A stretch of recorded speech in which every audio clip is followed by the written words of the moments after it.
Yang pertama teman-teman sekalian berhubungan dengan masalah kematian. Mati ini adalah sebuah pintu yang semua orang akan masuk ke dalamnya. Tidak ada sesuatu pun di muka bumi ini, di alam semesta ini, kecuali Allah subhanahu wa ta'ala tentunya, yang ada di atas arsy-Nya, di singgasananya, di atas langit sana, terkecuali itu tentunya, semuanya masuk dalam firman Allah subhanahu wa ta'ala, A'udhu billahi minasyaitonir rajim, kullu nafsin dha'iqatul maut. Semua yang bernyawa itu akan meninggal. Ya. Dan yang dianggap benda mati pun akan hancur dengan terjadinya kiamat. Dan ini adalah satu rukun iman kita yang kelima. Setelah iman kepada Allah, iman kepada malaikat, iman kepada kitab-kitab, iman kepada rasul-rasul, yang kelima adalah iman kepada hari kiamat. Dan hari kiamat ini satu paket beriman tentang prosesi kematian, bagaimana ruh keluar orang beriman, orang kafir, kemudian setelah itu masuk ke alam barzah kuburan, kemudian setelah itu hari kebangkitan atau hari kiamat, yang kita sering ulang-ulangi di Al-Fatihah, Maliki Yaumiddin, Raja pemilik hari kebangkitan. Kemudian setelah itu ada timbangan amal, lalu kemudian ada tempat abadi surga bagi orang yang beriman dan patuh kepada Allah selama di dunia, dan semoga kita termasuk insya Allah ini. Dan ada tempat yang kedua, neraka abadi bagi orang-orang yang kafir dan membangkang. Tentu ada sebagian orang yang beriman yang masih banyak dosanya, yang akan dicuci dulu, dibersihkan dosa mereka di neraka, kemudian masuk ke dalam surga. Ya, kurang lebih seperti itu gambarannya. Tapi saya ingin bicara masalah kematian. Teman-teman sekalian, perlu kita sadarkan diri kita semuanya, terutama saya tentunya yang berbicara pertama, baru kemudian teman-teman yang mendengarkan, kalau mati itu pasti kita lalui. Tidak mungkin tidak. Sehebat apapun Anda menjaga kesehatan Anda, ya, setinggi apapun titel Anda, sebanyak apapun harta, saldo Anda di rekening, investasi Anda di sebuah perusahaan, sebanyak apapun keturunan Anda, atau Anda masih muda, bujang ataupun gadis, atau Anda masih anak-anak, semua bisa menghadapi kematian. Dalam sebuah hadis qudsi disebutkan, pada saat Allah SWT menciptakan Adam, lalu Allah memperlihatkan anak keturunannya. Dan di setiap anak keturunan Adam, di matanya sudah ditulis ajalnya, batas waktu umurnya. Jadi kita semuanya sedang menjalani itu saja, prosesi itu. Kita bisa lihat bagaimana kematian di depan mata kita. Berapa banyak orang yang kita kenal, dari orang tua kita, kerabat, dari teman-teman, dari tetangga, lingkungan kita, atau orang senegara dengan kita, atau orang bahkan di dunia ini, di negara-negara yang lain.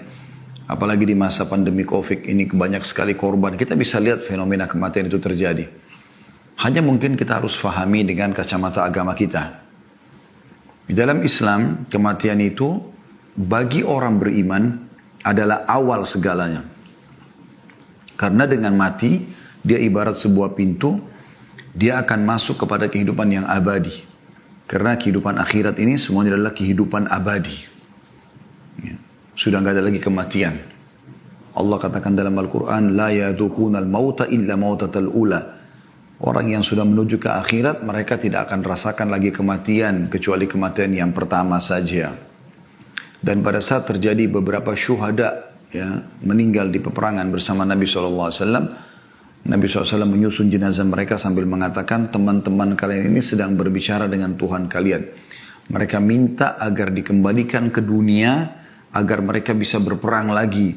Ya, mereka bersedia untuk ditusuk lagi oleh musuh karena melihat begitu besarnya pahala dan balasan yang Allah berikan hanya karena mati di jalan Allah saja. Maka Allah SWT berfirman kepada mereka, sudah menjadi peraturanku, kalian tidak akan pernah kembali lagi ke sana. Maka mereka mengatakan, kalau begitu ya Allah, ya sampaikan kepada saudara-saudara kami yang belum menyusul kami agar mereka jangan takut dan jangan bersedih. Hanya yang jadi masalah sekarang teman-teman sekalian, kematian bagi orang kafir, orang munafik, orang musyrik yang menyekutukan Allah Subhanahu wa taala, dan mereka tidak bertaubat sebelum meninggal, dalam arti kata beriman kepada Allah Subhanahu wa taala dan beramal saleh, maka mereka akan menghadapi kematian sebagai sebuah, ya, penyesalan yang abadi. Ya, akhir segalanya bagi mereka. Kalau orang beriman awal segalanya. Ya. Dan teman-teman bisa lebih jauh insya Allah bisa mengikuti ceramah kami tentang ini di playlist YouTube Khalid Basalamah Official. Insya Allah ada kajian kitab At-Tadhkirah. Ya, itu yang tulis oleh Imam Qurtubi rahimahullah. Kita sudah panjang lebar menjelaskan tentang satu persatu prosesi kematian dan seterusnya. Tapi saya juga tetap akan berikan gambaran. Ini kata kunci tadi yang awal ya.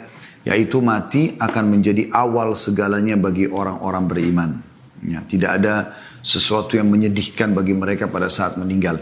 Makanya para salafus saleh dulu, mereka kalau ada yang sedang sakit dan menghadapi kematian, maka teman-temannya datang sambil mengatakan berita gembira buat kamu. Orang mau meninggal lalu dikatakan berita gembira. Gitu.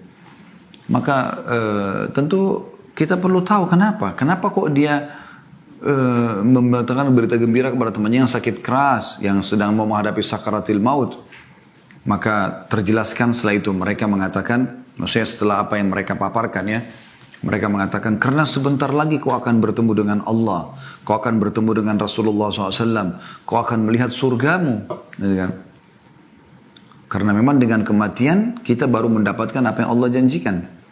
Jangan lupa teman-teman sekalian, ayah kita semuanya, ayah seluruh manusia yang bernama Adam alaihissalam, Allah ciptakan untuk dimasukkan ke dalam surga. Dan bukan di dunia ini ya, atau di bumi. Allah subhanahu wa ta'ala menciptakan Adam alaihissalam dan keturunan untuk di surga. Lalu Allah subhanahu wa ta'ala menguji Adam alaihissalam dengan diturunkan di muka bumi. Lalu diturunkanlah syarat-syarat peraturan-peraturan. Siapa yang patuh dia akan kembali ke surga. Siapa yang membangkang disiapkan tempat lain yaitu neraka. Oleh karena itu teman-teman dari poin ini, setiap orang di antara kita yang punya kerabat yang masih non-muslim ya, Anda berusaha untuk menyampaikan Islam itu. Dan tugas Anda hanya menyampaikan. Usahakan jangan sampai mereka meninggal dunia kecuali dalam keadaan Islam. Sebagaimana Allah SWT mengatakan, وَلَا تَمُوتُنَّ إِلَّا وَأَنْتُمْ مُسْلِمُونَ. Dan janganlah kalian meninggal kecuali dalam keadaan Islam. Baik teman-teman sekalian. Setelah kita menjelaskan tadi tentang masalah kematian sepintas. Allah Subhanahu Wa Taala juga menciptakan segala sesuatu berpasang-pasangan ya. Ini kurang lebih kerangka fikir poin keduanya supaya kita bisa membentuk kerangka fikir tentang apa bahasan kita. Allah menciptakan berpasang-pasangan maksudnya begini. Ada malam dan siang, ada muda dan tua, ada laki-laki dan perempuan, ada sehat dan sakit, ada muda dan tua, ya, ada terang dan gelap, ya, ada benar dan salah, ya. Ini berpasang-pasangan, ada kanan, ada kiri, ya. Ini semua berpasang-pasangan. Sebagaimana juga ada hidup, ada mati, ya. Ada dunia, ada akhirat. Nah, ini sebuah rangkaian teman-teman. Siapa yang memahami ini, maka dia akan sangat tenang melalui kehidupan. Karena pada saat dia sakit, dia tahu, dia pernah sehat. Dan ini pasangan, tidak mungkin dipisahkan. Pada saat dia sehat, dia bersyukur. Pada saat dia sedang sakit, dia bersabar, kan gitu. Pada saat dia lagi kaya, dia bersyukur. Pada saat dia lagi diuji oleh Allah SWT dengan kemiskinan, dia bersabar. Maka selalu begitu, ya. Pada saat masa muda dia isi dengan kesempatan menggunakan tenaganya dalam kebaikan. Pada masa tua, ya, dia tinggal mempertahankan itu. Nah, seperti itu kurang lebih gambarannya. Nah, orang akan bisa stabil hidupnya karena dia melalui itu. Sama dengan ada dunia, ada akhirat, ada hidup, ada mati. Maka kita kalau faham ini, kita akan siap menghadapi kematian. Karena memang toh, kita tahu setelah hidup ini ada mati. Walaupun cuma sekali saja kita mati gitu kan. Sebagaimana dunia ini juga ada, kan ada akhirat. Ibnu Taimiyah rahimahullah berkata, di dunia ini ada surga. Siapa yang merasakannya dan mendapatkannya, maka dia akan mendapatkan juga surga di akhirat. Maksudnya surga bagi orang-orang beriman dengan dia melaksanakan perintah Allah. Karena orang beriman ini teman-teman nikmat sekali. Ya, dia bisa biologis tapi dengan cara halal. Dia boleh makan tapi yang halal. Dia boleh minum tapi yang halal. Dia boleh berinteraksi, bertransaksi tapi yang halal. Dan yang halal lebih banyak daripada yang haram. Yang haram itu sedikit sekali. Seperti misalnya Allah haramkan babi, Allah ganti dengan sapi, kambing, kuda, kelinci, semua hewan-hewan air. Lebih banyak. Allah haramkan zina, Allah ganti dengan nikah. Ya, sama-sama pelampiasan biologis, tapi ini namanya harum, anaknya jelas statusnya, biologisnya juga nikmat karena dia dalam kondisi tenang. Beda dengan zina yang semua diikuti dengan ketakutan dan seterusnya. Pada saat Allah haramkan khamar, Allah halalkan susu, madu, sirup, air putih, banyak yang lainnya. Jadi sebagai ujian. Nah, orang beriman itu sebenarnya menikmati dunia ini dan menjadi surga bagi dia. Kita bisa biologis yang halal, kita bisa makan, minum, berpakaian. Bahkan Islam tidak pernah membatasi kita untuk mengejar yang terbaik dari prestasi di dunia ini. Tapi semua itu kita tunggangi untuk mendapatkan yang terbaik di akhirat. Dan tidak melupakan kalau akhirat adalah target utama. Ya. Baik, berbicara kematian tidak akan pernah luput dari masalah akhirat tentunya ya. Kita coba membahas tentang masalah dunia dan akhirat ini teman-teman sekalian. Beranjak daripada surah Al-Qasas, surah nomor 28, ayat 77. Saya berharap teman-teman bisa membuka ayat ini supaya kita tadabburi bersama-sama. Sekali lagi, surah Al-Qasas, surah nomor 28, ayat 77. Semoga Anda sudah buka tentunya. Allah Subhanahu wa taala berfirman, A'udzubillahi minasyaitonirrajim.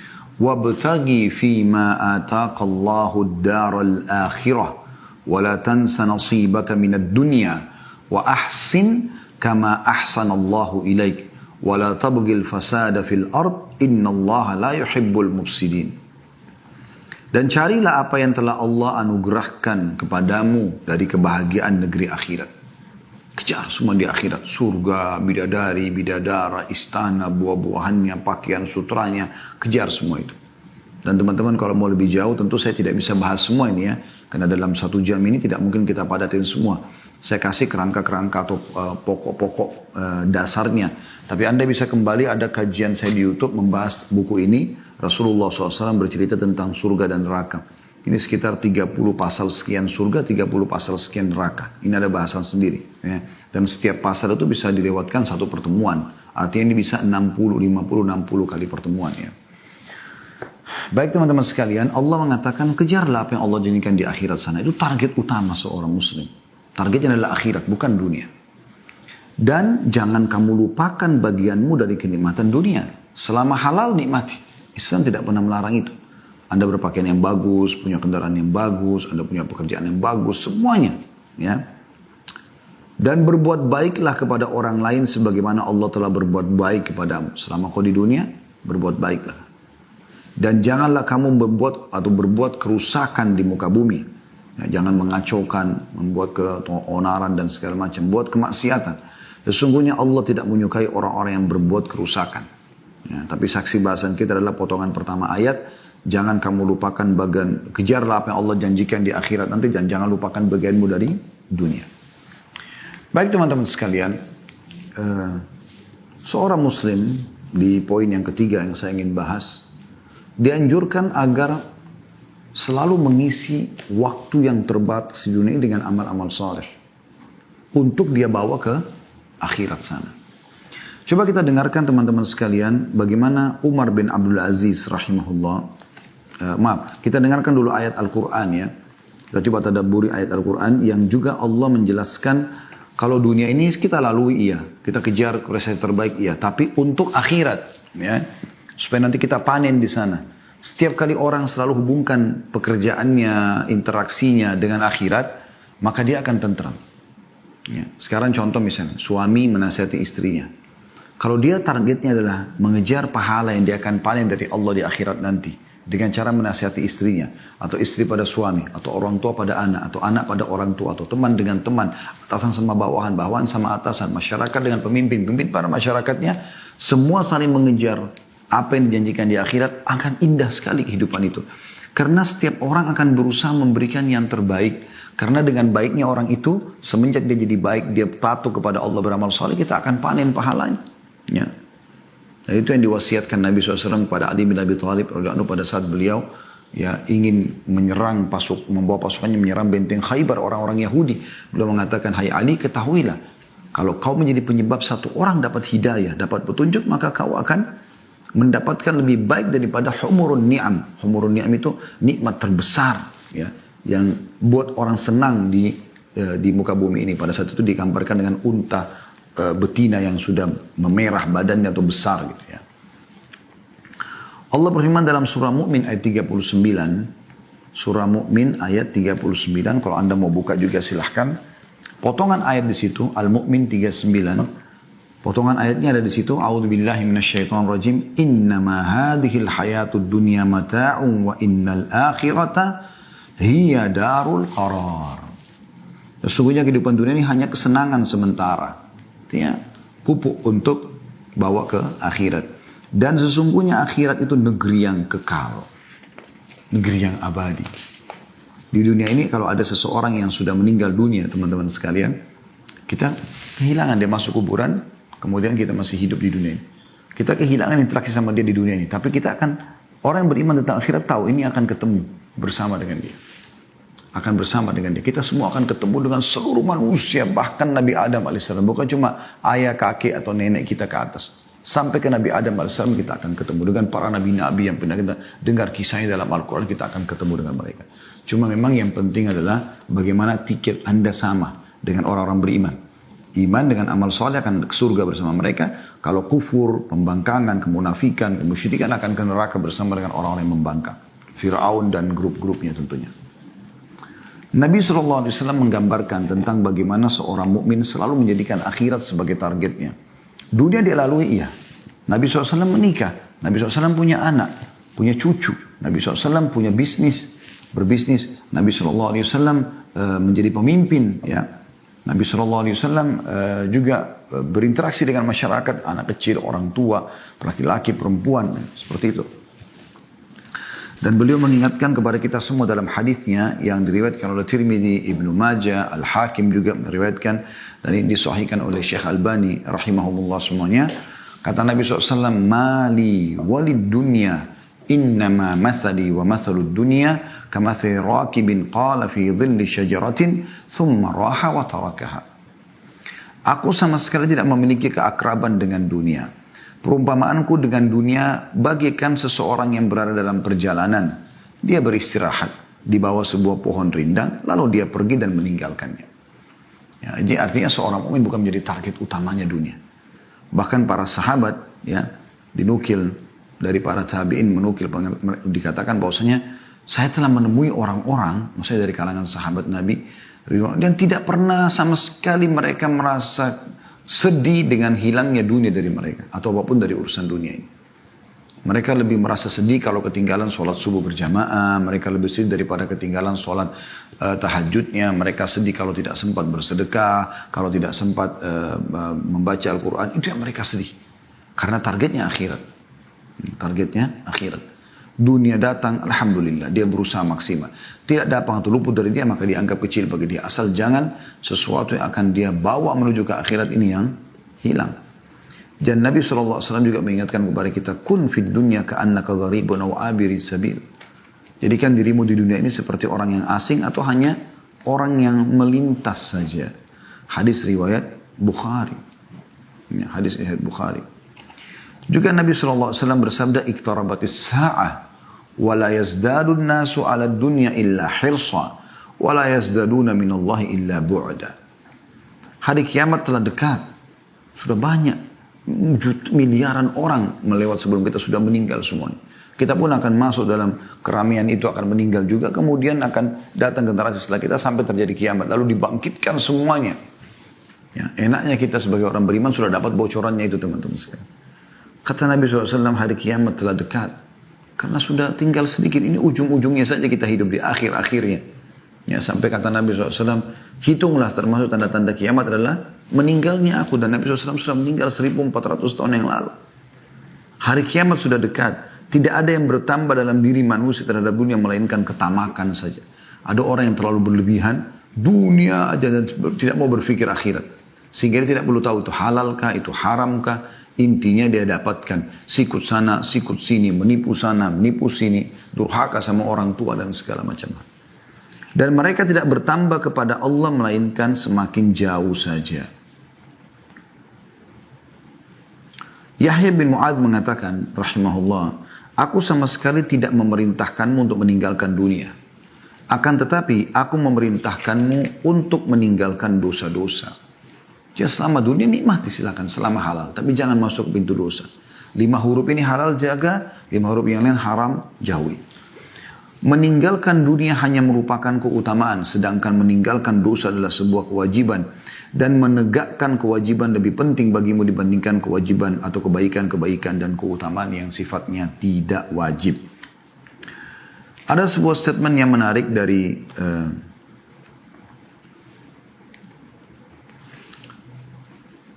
Umar bin Abdul Aziz rahimahullah.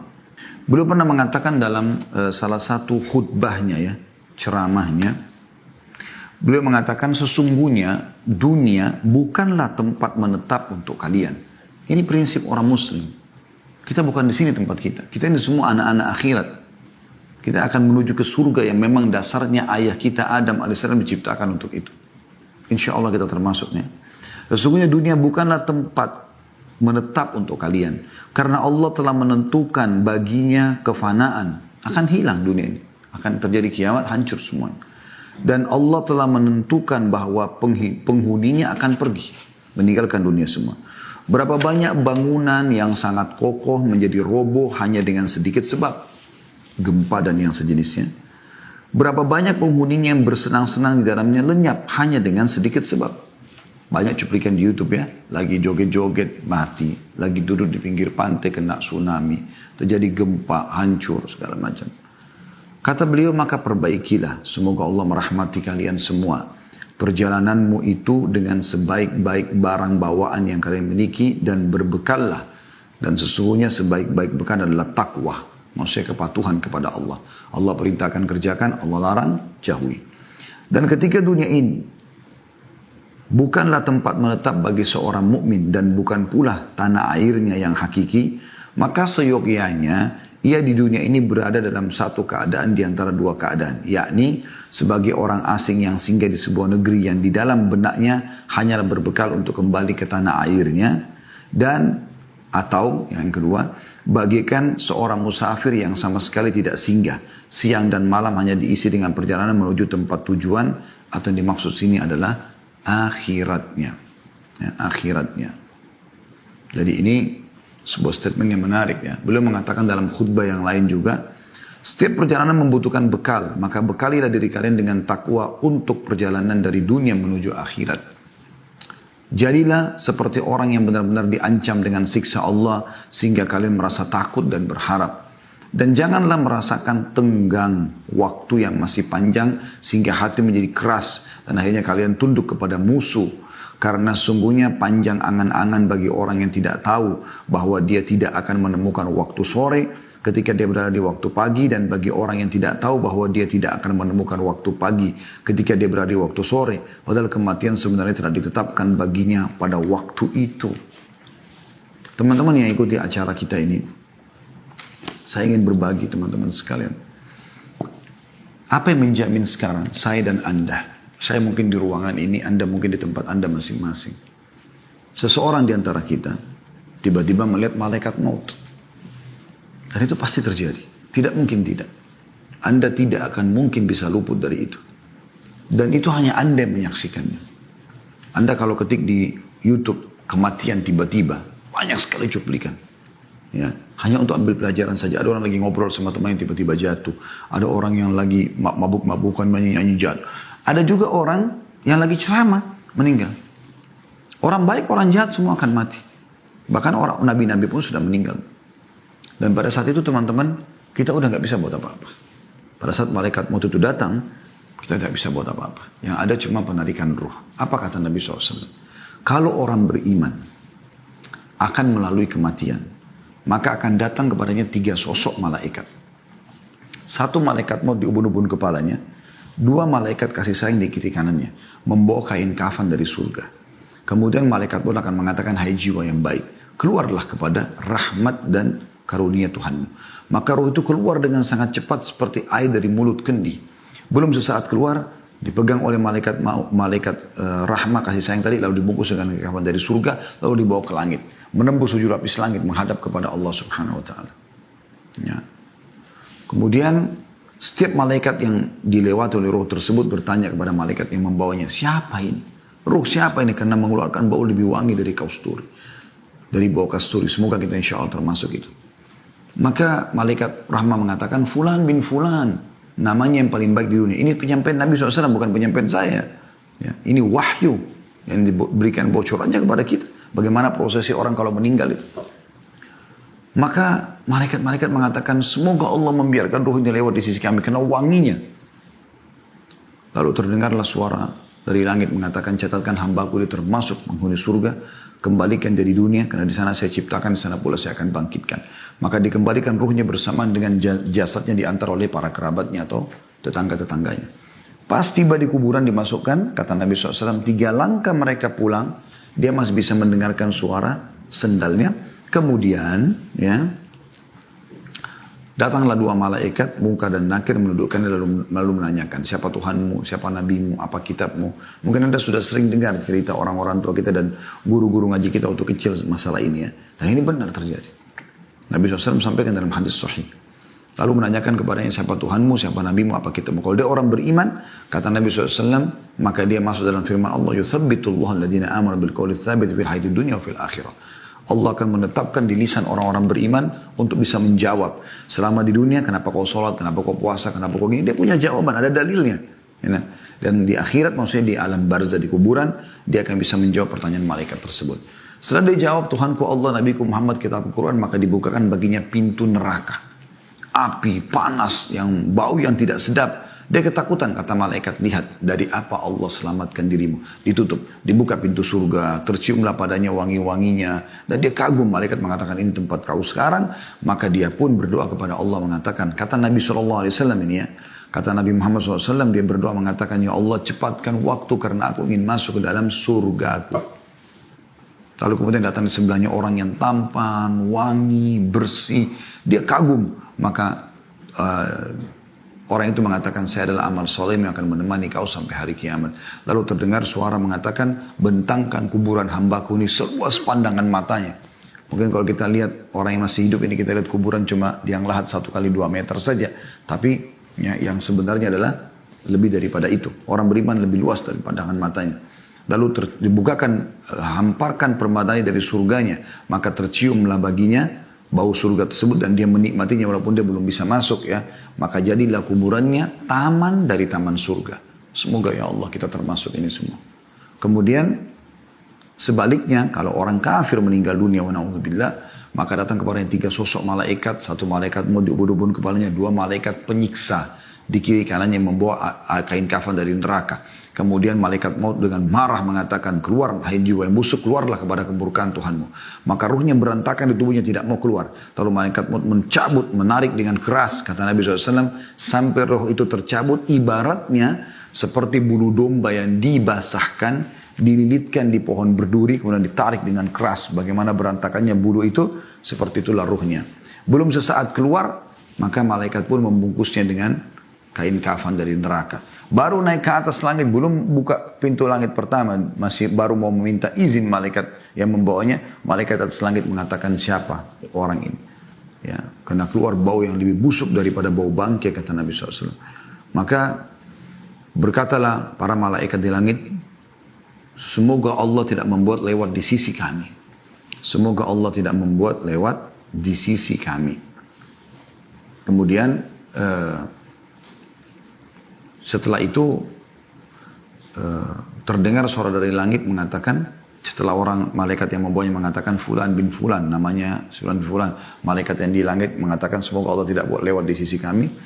Dan ini disebutkan nama paling buruknya di dunia ya. Kemudian terdengar Allah berfirman subhanahu wa ta'ala, catatkan hambaku ini termasuk penghuni neraka, karena di sana dan kembalikan di dunia, di sana saya ciptakan, di sana pula saya bangkitkan. Lalu diantar ruhnya bersamaan jasadnya dimasukkan ke dalam liang lahat. 3 langkah pengantarnya pulang, dia masih bisa dengar suara sendal. Setelah itu sudah tidak lagi. Lalu malaikat Munkar Nakir datang mendudukkan dia, lalu menanyakan siapa Tuhanmu, siapa Nabimu, apa kitabmu.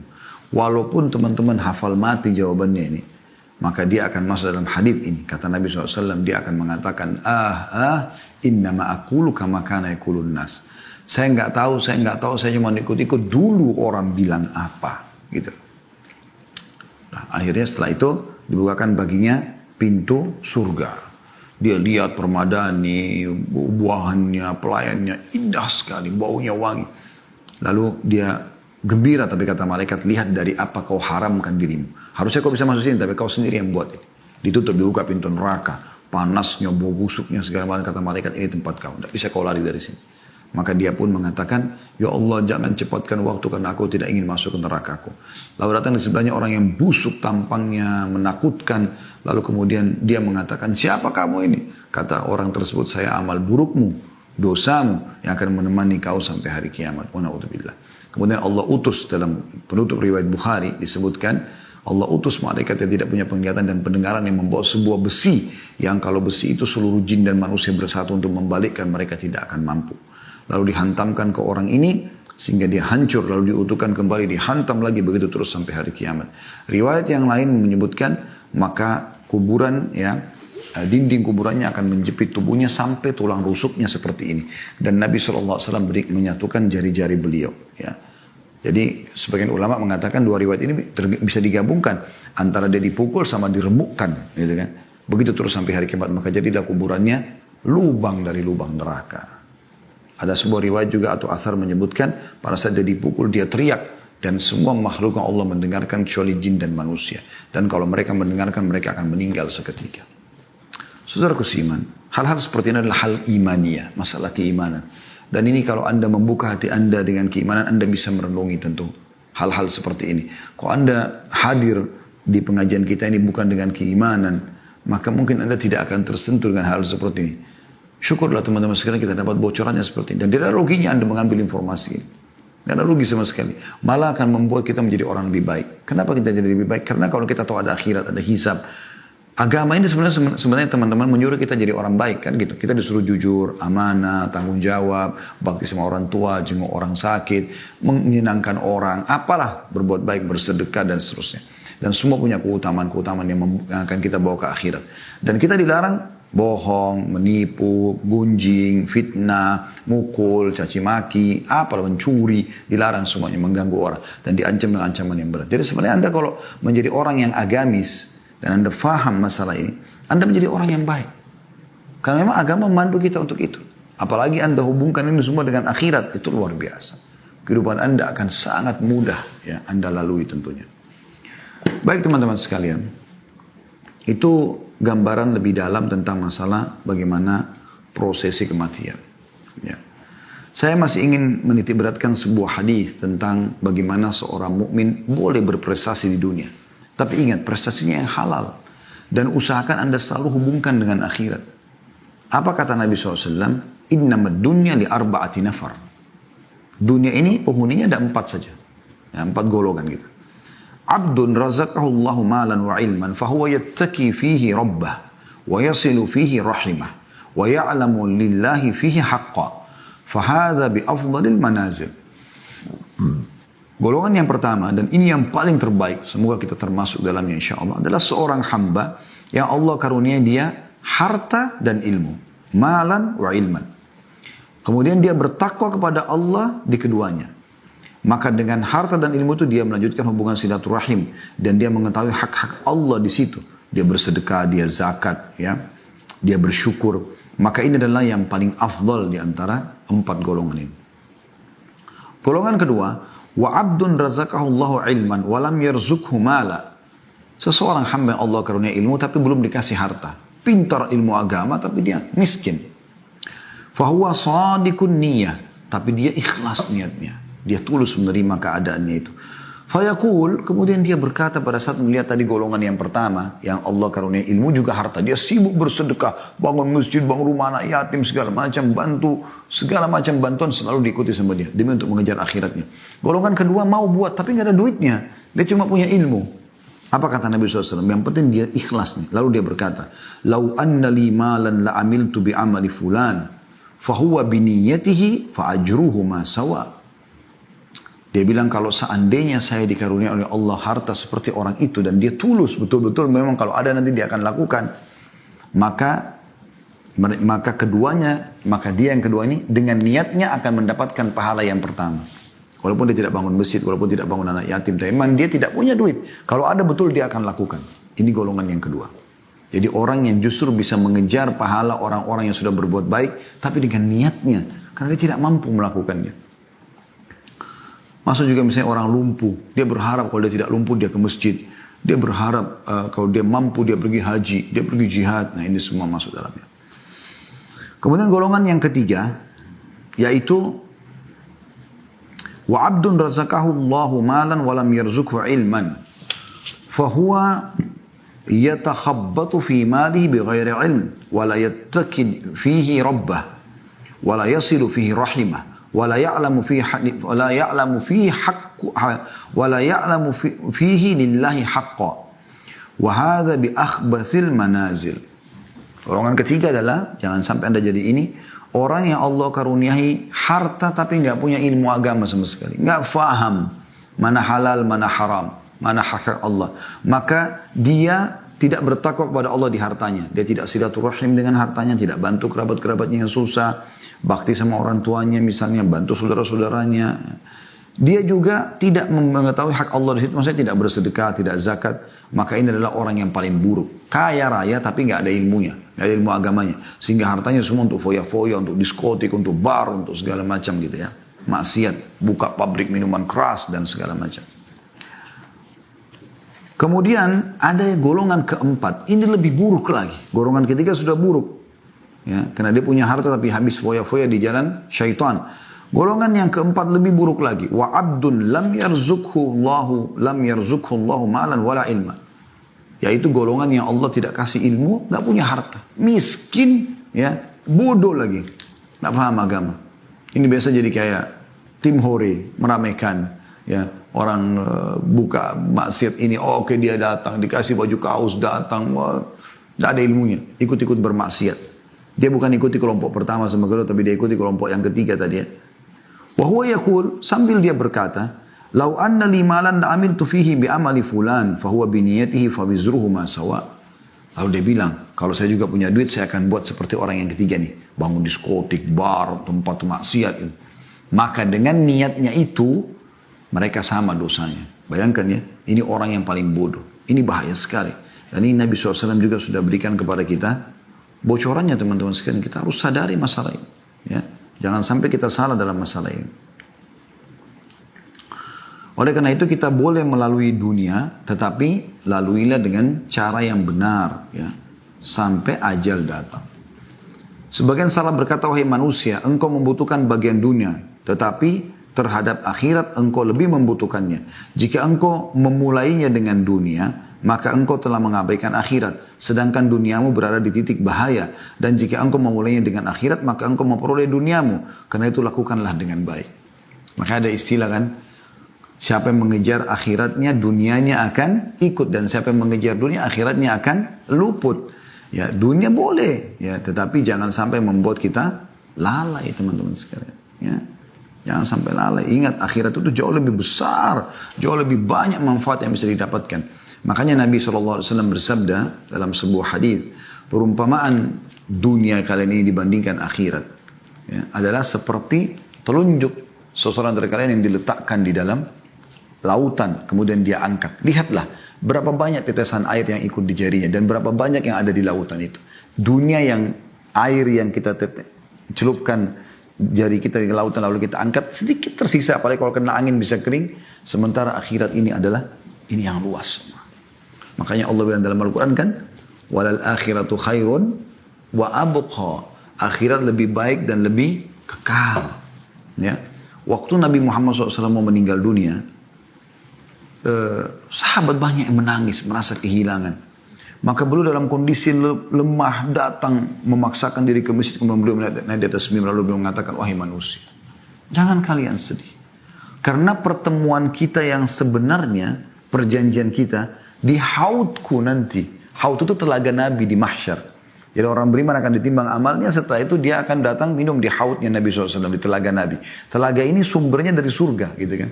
Anda bisa di kajian buku tentang surga neraka ini sudah saya panjang lebar bahas masalah haud Nabi SAW ya. Jadi ada haudnya Nabi SAW. Beliau mengatakan, mimbarku di tengah-tengah haudku, aku menunggu kalian di sana. Jadi jaraknya itu ya, jauh sekali antara satu kota ke kota yang lain, jaraknya yang besar sekali, dan diisi dengan seperti jumlah bintang-bintang di langit dari canteng-canteng untuk minum. Sampai minum seteguk saja kata Nabi SAW, maka dia tidak akan pernah haus selamanya. Kata Nabi SAW, tidak usah sedih, pertemuan kita ada kok, ada akhirat. Dan saya akan pertemuan dengan kalian, aku mendahului kalian di haudku. Kita akan bertemu teman-teman sekalian. Anda begitu melihat malaikat maut mencabut ruh Anda akan lihat semuanya sudah terbuka. Nggak ada lagi hijab bagi Anda. Anda akan melihat siapa yang sudah meninggal sebelumnya. Allah sudah buka semuanya. Anda bisa lihat surga, bisa lihat neraka. Beda dengan kita yang sekarang masih diuji oleh Allah subhanahu wa ta'ala. Juga pernah ada sahabat Nabi. Ditanya oleh Nabi SAW. Apa makanan dan minumanmu? Dia mengatakan. Daging dan susu ya Rasulullah. Makanan saya daging, minuman susu. Ini dianggap sudah elit sekali di dunia ya. Maka kata Nabi SAW setelah itu akan jadi apa?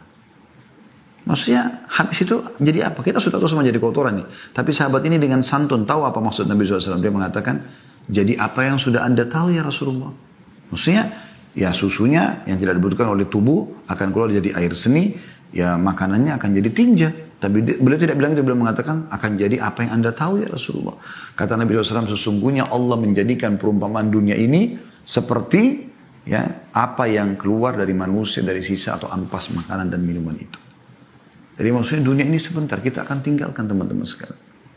Dan kematian pintu untuk menuju ke sana. Oleh karena itu kita coba hidup untuk akhirat, jangan yang lainnya. Bagaimana kita hidup untuk akhirat kita? Ya. Kita tahu setelah kematian itu ada kehidupan di sana. Bukan tidak ada kehidupan.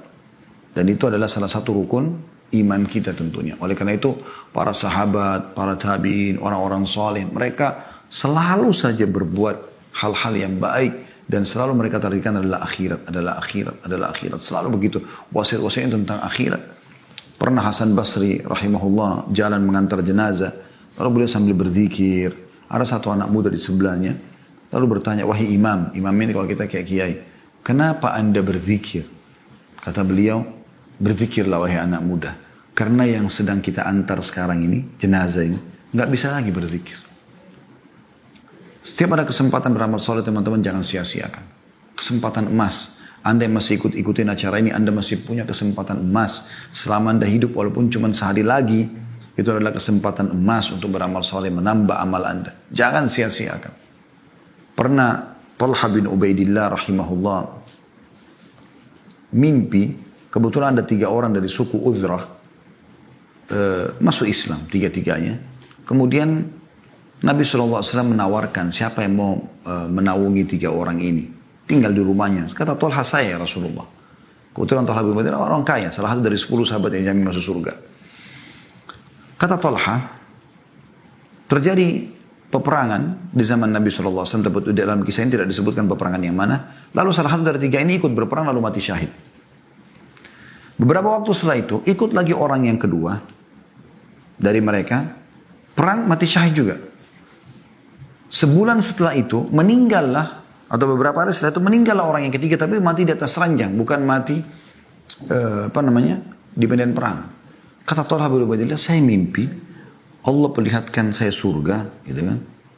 Dan saya diperlihatkan yang pertama masuk surga, yang paling depan adalah orang yang mati di atas ranjangnya. Lalu di belakangnya adalah orang yang mati syahid yang kedua. Lalu yang paling belakang adalah orang yang pertama mati syahid. Kata Talha, saya pun kagum dengan itu. Maksudnya Talha mungkin berpikir yang paling layak di depan mungkin orang yang mati syahid pertama, karena pertama berkorban di jalan Allah gitu ya. Maka aku pun menanyakan itu kepada Nabi SAW. Kata Nabi SAW, wahai Talha, bagaimana bisa kau heran? Sementara yang meninggal tadi, ya, yang meninggal lebih lama itu, maksudnya yang meninggal bukan mati syahid, sempat sholat sekian lama, sempat melakukan ibadah-ibadah, riwayat lain, sempat mendapatkan Ramadan. Ya. Jadi kalau Allah masih kesempatan anda, memberikan kesempatan anda walaupun cuma sehari, itu sudah luar biasa. Kalau ada orang seumur dengan anda atau tahunnya sama atau tanggal lahirnya sama, ini sudah meninggal dunia, anda masih hidup, anda masih diberikan kesempatan. Luar biasa, jangan sia-siakan. Teman-teman demi Allah, seseorang yang meluputkan amal-amal soleh yang dia punya kesempatan, dia berharap kembali ke dunia dan memperbaiki masalah itu. Dia berharap nanti kalau meninggal, balik kembali ke dunia, sujud sekali kemudian dia meninggal dunia. Karena pentingnya dengan amal soleh itu, atau butuhnya dengan amal soleh. Yang lalu-lalu kita tidak bahas, tapi ke depannya kita harus perbaiki masalahnya teman-teman sekalian. Bagaimana kita selalu punya persiapan yang terbaik untuk yang kita bawa menuju ke akhirat sana. Ya. Ini penting, dan ingat hadis Nabi SAW sebagai penutup, dan kita buka pertanyaan setelah ini. Kalau orang atau anak Adam meninggal dunia akan ikut ke kuburan 3. Hartanya, keluarganya, amalnya. Dan akan pulang 2. Akan pulang hartanya. Mobil Alphard Anda, mobil Ferrari Anda paling jauh diparkir di pagar kuburan. Tidak mungkin masuk ke liang lahat. Akan pulang jadi warisan. Keluarga, istri sayang sama istri suaminya, atau suami sayang sama istrinya. Apa yang terjadi? Paling jauh di atas kuburan. Ya. Setelah itu gak mungkin dia nginap, dia akan pulang. Dia bisa menikah lagi sama orang lain dan seterusnya. Yang tinggal adalah amal. Nah ini yang sering kita lalaikan. Ya sholat kita, ya puasa kita, ya ibadah kita. Yang sebenarnya akan menemani kita. Anda kalau sedang melakukan satu ibadah teman-teman, yakinlah ibadah ini akan kita temukan hasilnya. Bukankah Allah SWT mengatakan, وَمَنْ يَعْمَلْ مِثْقَالَ ذَرَّةٍ خَيْرًا يَرَهُ.